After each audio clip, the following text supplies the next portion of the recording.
டிங் டிங் டிங் டிங். Hello அம்மா, என்னாச்சும்மா? உடம்பு சரியில்லையா? சரி, நீங்கள் இங்கே 2 நாள் வரீங்களா? நான் உங்களை பத்திரமா பார்த்துக்கிறேன். வர முடியாதா? சரி, நான் வேணா அங்கே உங்களை வந்து பார்க்குறேன். அதாவது அத்தைக்கிட்ட கேட்டுட்டு வைக்கிறேம்மா. அத்தை உடனே சொல்லணும்னால அத்தை எப்படி இருப்பாங்க அப்படின்னு. அத்தை வாமா. என்ன மருமகளே பேசிட்டு இருந்த ரொம்ப நேரமா?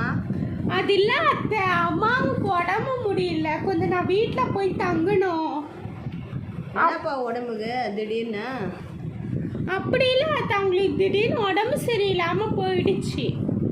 சரி சரி, போய் பார்த்துட்டு டாக்டர்கிட்ட கொண்டு போய் நல்லா கவனிச்சின்னா வந்துடு. நல்லா வர வரணும், உடம்பு நல்லா வர வரணும், பக்கத்தில் இருந்து பார்த்துக்கோ அம்மா.